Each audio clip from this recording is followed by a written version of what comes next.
Tiga pertanyaan. Yang pertama-tama tentang Injil-Injil palsu. Dalam sejarah itu ada Injil-Injil dikenal sebagai Injil apokrifa. Apokrif itu bertentangan dengan kanonik. Kanonik itu Injil-Injil yang diterima oleh kita sebagai Alkitab. Tapi apokrif itu Injil-Injil yang tersembunyi, yang tidak diterima sebagai firman Allah. Ini yang menjadi tema dari buku-buku Dan Brown. Katanya Konsili Nikea ini memutuskan Injil mana yang diterima, Injil mana yang ditolak. Seolah-olah tidak ada kriteria historis, pokoknya yang disukai gereja, yang cocok-cocok dengan selera gereja diterima, yang tidak cocok dibuang. Ini sepenuhnya salah. Konsili tidak pernah secara serampangan menetapkan kanon kitab suci. Saya sudah sering menyampaikan ini pada forum Alfa Omega, tapi saya ulang, tapi tentu tidak seluas apa yang bisa saya sampaikan. Yang pertama-tama, keempat Injil ini semuanya berasal dari abad pertama Masehi. Injil Markus ditulis kira-kira tahun 58 sampai tahun 60. Injil Lukas kira-kira ditulis pada tahun 75 sampai tahun 80. Injil Matius kira-kira ditulis pada tahun 65 sampai tahun 70. Dan Injil Yohanes ditulis kira-kira tahun 85 sampai tahun 90. Sementara kitab-kitab yang namanya kitab apokrif termasuk Injil Yakobus, Injil Yudas, Injil Thomas, Injil Bartolomeus, Injil orang-orang Mesir, Injil Markion, Injil orang-orang Ibrani, itu paling tua ditemukan sekitar tahun 150 Masehi. Contohnya Injil Yudas, itu ditulis kira-kira tahun 160-an.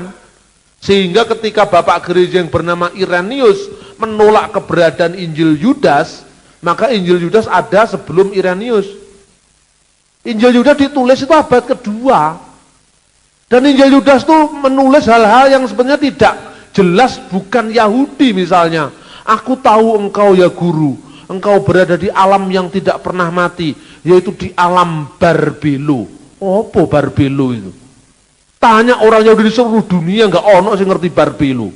Barbelo itu bahasa Mesir atau bahasa apa? Enggak jelas. Ada lagi dari pancaran Barbelo, yaitu ibu dari semua dunia ini. Muncullah sekian ion-ion. Lah ini apa? Ini ajaran Plato, ajaran Helenisme, itu filsafat. Jadi yang namanya Injil Yudas itu campuran dari iman Kristen dicampur kebatinan Gnostik, keyakinan Mesir kuno, filsafat Yunani, amburaduk jadi gado-gado yang namanya gado-gado Injil Yudas. Lah gitu kok bingung. Lah kemudian para penganjurnya, Barbelo itu artinya B arbalo. Apa itu B arbalo? B itu dengan, arba itu 4, lo itu Elohim. Lu kok bisa lo Elohim? B itu dalam, arba dalam 4. Ini kan 4 nama suci. YHWH, Yahweh. Lo itu Elohim. Tidak ada lo singkatannya Elohim. Lo itu tidak, bahasa Ibrani. Lo yihye Elohim. Jangan ada ilah akerim yang lain. Alfanai di hadapan hadiratku. Lo itu bahasa Arabnya la. Lo kok dibalik jadi L. Ini aja asal usulnya tidak jelas, bukan bahasa Yahudi. Nah ini satu. Kemudian Injil yang ditulis kira-kira Injil apokrif disebut Injil, namanya Injil Yakobus, tidak ditulis Yakobus. Mungkin ditulis Yakobus Mayong, itu istrinya Nurul Arifin itu mungkin. Namanya Yakobus bukan Yakobus yang nulis. Namanya Yudas gak sempat nulis, dia gantung diri. Tapi dipakai nama-nama seperti itu untuk mengelabui umat. Kemudian ada Injil yang namanya Proto-Evangelium of James. Itu ditulis kira-kira tahun 150-an. Jadi yang namanya Injil apokrif paling tua tidak bisa dibuktikan sebelum tahun 150. Sementara yang namanya keempat Injil, Injil yang asli, Injil yang kanonik ini sudah disebut-sebut dalam kanon yang disebut kanon Muratori tahun 180-an. Berarti waktu itu Injil itu sudah diterima di mana-mana di seluruh dunia. Sampai Irenaeus mengatakan seperti ada 4 arah mata angin, maka hanya ada 4 tulisan para rasul yang menjadi tulisan-tulisan yang berwibawa, yang berbicara tentang iman yang benar, yaitu tentang Yesus Kristus. Nah itulah, dari Injil-Injil apokrif ini ditulis jauh setelah Injil. Bahasanya pun sudah meragukan itu asalnya dari Yesus. Contohnya, misalnya di Injil Tufuliah, Injil masa kanak-kanak Yesus, dibuat cerita, Yesus bisa ngomong pada waktu bayi. Terus ditakoni ke orang Yahudi, siapa bapak dari anak ini? Maryam tertekan, lalu tanyalah kepada si anak ini. Lalu Yesus berkata, Ana ibnullah, aku inilah anak Allah. Ya, yang firman Allah yang dilahirkan oleh ibuku Maryam, oleh pemberitaan malaikat Jibril. Wa abi arsalni liqolasil alam, dan Bapakku telah mengutus aku untuk keselamatan alam semesta. Lah Yesus bicara waktu bayi ada di Quran. Jadi Quran sebagian ngutip yang apokrif ini justru. Jadi ketika orang-orang pada marah dengan Injil Yudas, saya malah menyambut. Saya malah mau nulis tulisan yang berjudul Injil Yudas dan makna pentingnya dalam studi heresiologi. Apa maknanya heresiologi? Ilmu tentang bidat-bidat. Jadi penemuan Injil Yudas ini sangat penting karena membuktikan bahwa tulisan Bapak Gereja yang bernama Irenaeus benar adanya, bahwa ada sekte sesat yang namanya Injil Yudas. Jadi Injil Yudas itu penting untuk melacak aliran-aliran sesat. Oh jadi percaya. Oh Injil orang masuk akal dipercaya. Ini bukan Injil, Injil-Injilan. Dudu Injil tenanan. Gitu loh. Ini Injil Yudas. Lah kemudian Anda lihat pada tahun 115 120 itu sudah ada naskah Injil Yohanes yang ditemukan di Mesir, namanya Codex John Ryland. Naskah John Ryland itu ditulis di papirus yang isinya Injil Yohanes. Padahal Injil Yohanes ditulis tahun 85 atau tahun 90, naskah tertuanya tahun 120. Berarti hanya ada jarak 30 tahun lebih sedikit atau kurang. Masa nggak percaya dengan fakta sejarah begini? Kok malah percaya dengan Injil Yudas, Da Vinci Code, wong gendeng-gendeng apa dipercaya ini? Ini apa? Sekarang harus jelas kita tahu sejarah. Terus kemudian apa lagi yang namanya Injil Yudas? Kalau Anda tanya, apa betul kitab-kitab itu ada? Lah ini. Teman-teman Islam polemik juga tidak beres itu. Ngomong, Injil ini karena berbeda dengan keyakinan gereja, maka telah dibakar dan dimusnahkan. Sing ngebong iku sopo Pak D? Enggak ono sing ngebong. Injil-injil palsu itu masih bisa Anda baca. Ojo gumunan, ojo kagetan, ojo goblok. Injil-injil itu masih Anda bisa baca. Salah satu kumpulan dari Injil-Injil apokrif, kitab-kitab palsu itu ditulis oleh M.R. James dalam bukunya yang berjudul The Apocryphal New Testament. Itu lengkap ada di sana. Kok dibakar? Yang bakar siapa? Kalau Quran yang non-Utsmani pernah dibakar. Satu yang dipertahankan yaitu naskah Utsmani. Kalau di Kristen tidak pernah ada pembakaran-pembakaran kitab. Tidak pernah ada itu. Saya tegaskan. Karena sampai hari ini masih ada naskahnya. Nah, soal Injil Barnabas, saya pernah nulis itu bukunya. Telah akhir Injil Barnabas, Anda bisa baca buku saya langsung. Ada di Gramedia.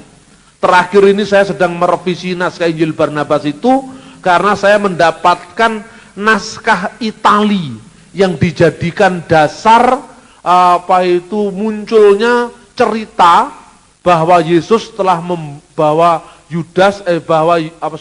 Barnabas telah menulis Injil ini, dan cerita tentang penemuan Injil Barnabas di perpustakaan Paus Sixtus kelima. Inilah yang saya temukan di perpustakaan Dominikan Abbasiyah Kairo ketika tahun lalu saya masih kuliah di sana. Salah satu hasil penemuan Abbasiyah ini ada di buku saya ini. Anda semua juga bisa membaca, tapi soal Injil Barnabas, Anda bisa membaca tulisan saya yang sudah beredar dan tunggu edisi revisinya, yang saya perlengkapi dengan data-data yang baru. Injil Barnabas kok dianggap asli itu tambah tidak masuk akal lagi. Di dalam Injil Barnabas dikatakan pasal pertama, bahasanya Itali, bunyinya begini. Vero Evangelio Barnaba di Yesu Nazareto Ciamalo Cristo. Itu dalam bahasa Itali. Vero Evangelio, Injil yang benar, berarti enggak bener ini. Kalau ngomong aku sing paling bener ini mesti enggak bener ini. Barnaba dari Barnabas, murid apostolo, rasul di Yesus dari Yesus, Nazareto orang Nazaret, Ciamalo Cristo yang disebut Kristus. Ini dalam pasal pendahuluan. Pasal 96 mengatakan, demi Allah yang jiwaku ada dalam genggam tangannya, aku bukanlah Mesias. Jadi Injil Barnabas ngomong, Yesus itu gelarnya Kristus tapi bukan Mesias. Ini lelucon terbesar di abad ini. Kalau Barnabas orang Yahudi, muridnya Yesus, mosok gak ngerti lek Mesias itu bahasa Ibrani, Mesias, Kristus itu bahasa Yunani. Kebangetan. Itu sama kalau orang ngaku muridnya Ronggo Warsito, tapi ngomong, ingkang sinuwun boten remen dahar ayam, nanging remen chicken. Nah, waduh karo itu, chicken itu ayam lek, ngawur ae.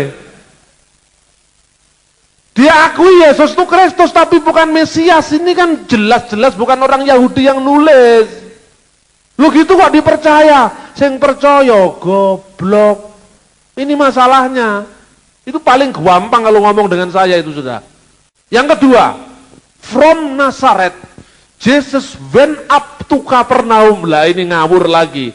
Kapernaum itu kota pesisir, letaknya di Danau Galilea. Masuk Nazaret itu kota dataran tinggi, gunung-gunung.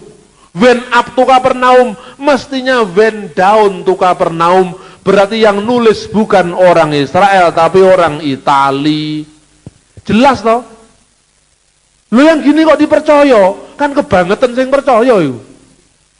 Ini ya sudah, dua aja cukup saya kira Anda bisa membaca tulisan saya selanjutnya.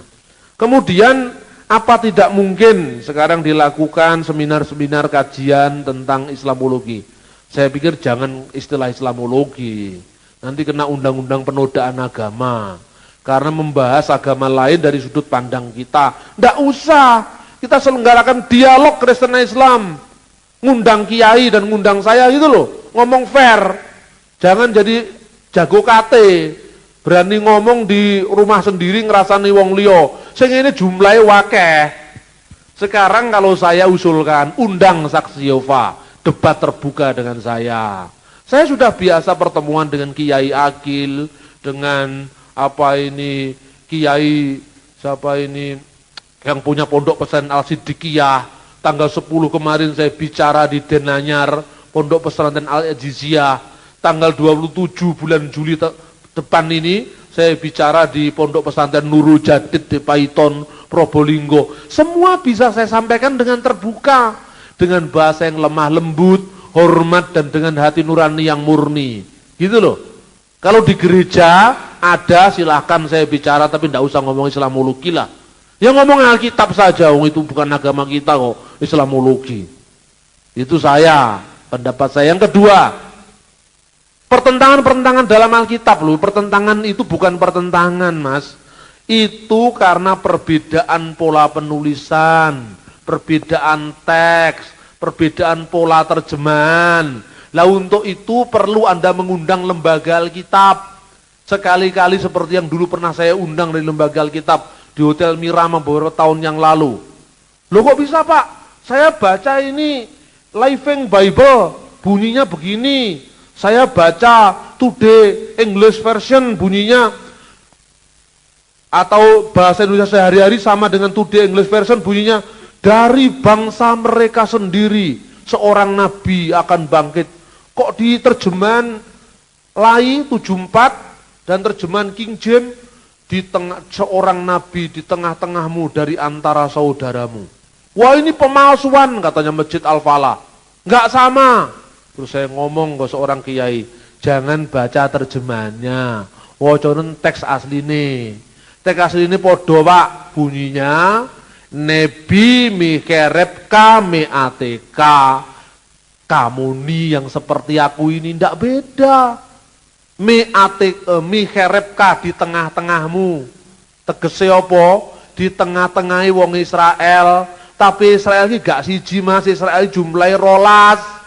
Israel ono Lewi, Yehuda, Naftali, Isakar. Lah, di tengah-tengahmu, di tengah-tengahnya umat Israel. Di antara saudaramu, di antara ke-12 suku Israel.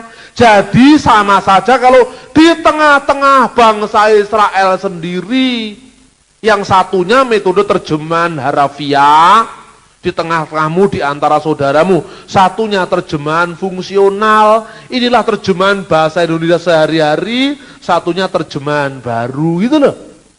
Jadi kalau pembacaan kitabnya jelas, misalnya saya kutip tadi, ulangan 18-15, clear semuanya. Tapi kalau memang kita tidak tahu ya bisa diombang-ambingkan. Pertanyaan kedua soal Khadijah. Mimpi itu tentang mimpi Nabi Muhammad. Kok Khadijah, Warokoh itu seorang yang diperkenalkan sebagai seorang Kristen, apa tidak beranjak dari iman Kristennya?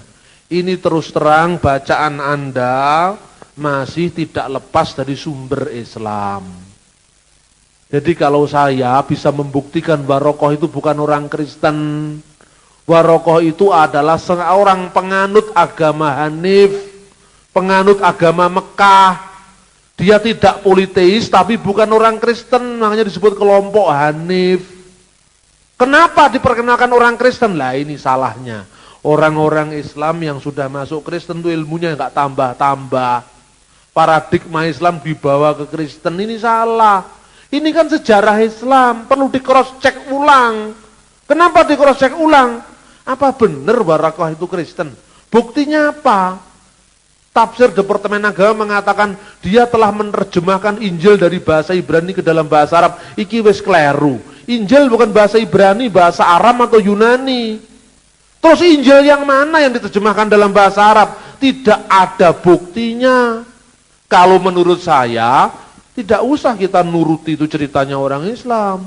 Cerita itu muncul karena untuk meneguhkan kenabian Muhammad. Loh, iki lo Warokoh, sing Kristen membenarkan kenabian Muhammad, kenapa kamu nolak gitu loh. Lah kok orang Kristen melok-melok Warokoh Kristen. Itu terjebak dalam sumber yang dikenalkan orang lain, kita tidak cross check sendiri. Ini salah satu kelemahannya orang-orang Islam yang sudah jadi Kristen, ilmunya tidak tambah-tambah, taunya Arab, banyak Arabia Selatan, makanya dewa bulan, dewa air itu Arabia Selatan. Arab itu bukan hanya Arab Saudi Mas, Arab itu ada Arab Utara, keturunannya Ismail di Syria, di Lebanon. Suku-suku Arab Kristen itu sudah mengenal istilah Allah dalam makna monoteis. Ini loh, di sini ada inskripsi yang tulisannya Allah, gitu. Tapi kemudian ditulis dengan salib loh. Salib itu artinya apa? Anak kecil juga tahu kalau salib itu Kristen. Ini semua ada di sini. Data-data ini memang langka. Yang punya hanya Pak Bambang. Yang lain-lain itu karena apa? Ilmunya ngekor. Nggak mau belajar, makanya mandek aja di situ. Ini sampai foto nih lo, tak foto waktu nih gitu. Watu nih saya ngono prasasti ini tak foto ini. Lengkap kan? Lo ini masih kurang yakin kalau Allah itu anaknya monoteis. Sopo sing ngomong Allah itu dewa bulan. Kon rene tak warane. Salah ini karena apa? Kita ini seringkali udah kita jadi Kristen, kita ikut Yesus, tapi ilmunya ndak berkembang.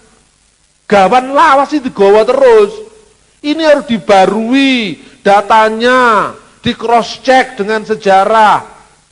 Itu loh. Jadi untuk apa kita bingung memikirkan Warokoh? Warokoh itu bukan orang Kristen, tidak ada bukti itu. Yang kedua, tauhid itu seringkali dikaburkan dengan misalnya duduk di sebelah kanan Allah. Ini jangan diterima harafiah ini Pak.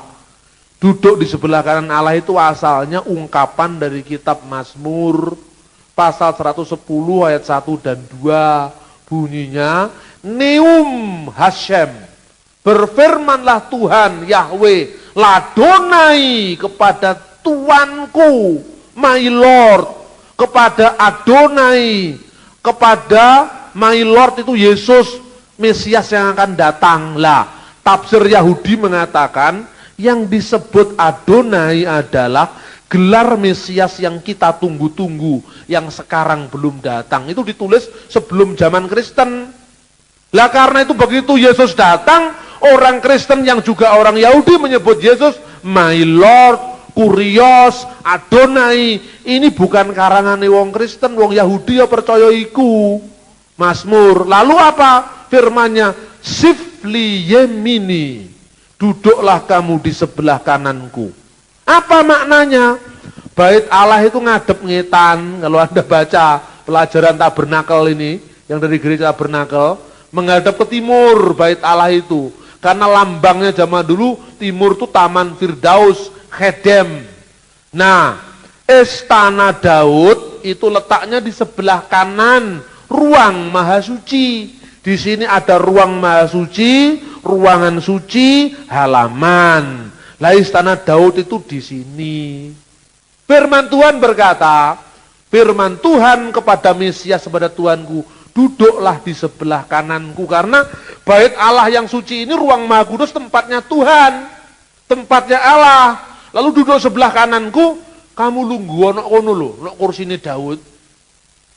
Artinya Mesias yang akan datang itu raja yang kekal. Kalau Daud boleh mati diganti Salomo, Salomo mati kerajaannya terpecah, dinasti Daud jatuh bangun.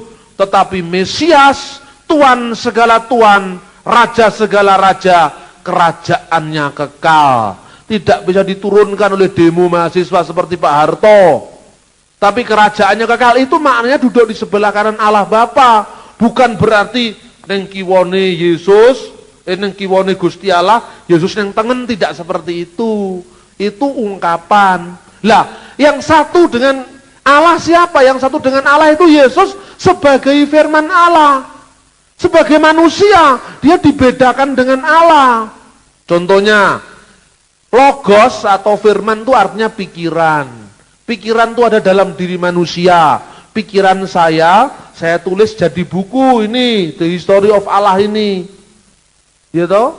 Kemudian Anda tanya, dapatkah dikatakan buku ini penjelmaan pikiran saya? Bisa enggak?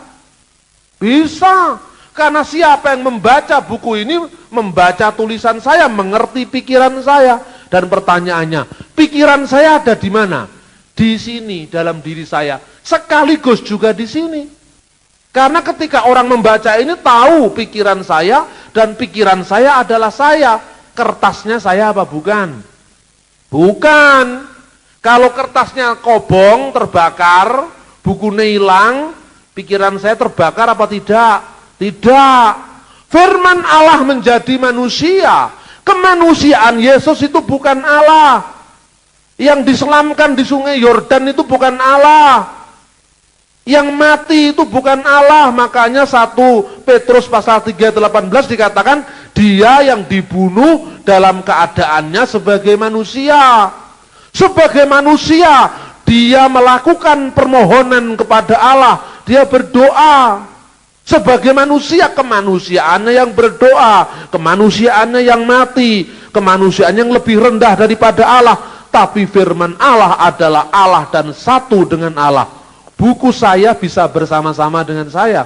Buku saya bukan saya. Kertasnya bukan saya. Tapi pikiran yang tercermin di buku adalah pikiran saya. Dan pikiran saya adalah saya. Loh gini aja kok bingung. Apa enggak masuk akalnya apa? Saya ditanya di Paramadina, Pak, loh firman kok jadi manusia? Firman itu bersama Allah dan firman Allah. Firman kok jadi manusia? Saya jawab, loh firman jadi buku iso, jadi menungso gak iso. Firman jadi kitab Quran aja bisa. Buku benda mati iso. Masa jadi manusia enggak bisa lah. Ini karena pola kita menjelaskan harus lugas dan tuntas. sehingga kita bisa mengerti rahasia ilahi dengan benar. Untuk kurang dan lebihnya, Anda bisa membaca buku ini mumpung saya membawa. Ya, di buku ini ada tentang ketuhanan dan keilahian Yesus dijelaskan. Ada bagaimana menjawab saksi Yehova, ada menjawab bagaimana tuduhan pemalsuan kitab Perjanjian Baru. Semua ada di sini. Buku ini saya tulis 1 Juni 2005 di Kairo. Baru terbit sekarang, setahun kemudian. Tapi tidak apa-apa, inilah salah satu karya saya di rantau. Kiranya Tuhan semakin memperlengkapi kita dengan hikmat, dengan kebijakan, dengan pengetahuan tentang Allah dan tentang firman-Nya, Yesus Kristus yang menjadi manusia, dan kita semakin diperlengkapi dalam iman percaya kita, sehingga keyakinan kita bertambah-tambah kokoh di dalam Dia, dan semakin kita disempurnakan seperti Bapa di surga sendiri adalah sempurna.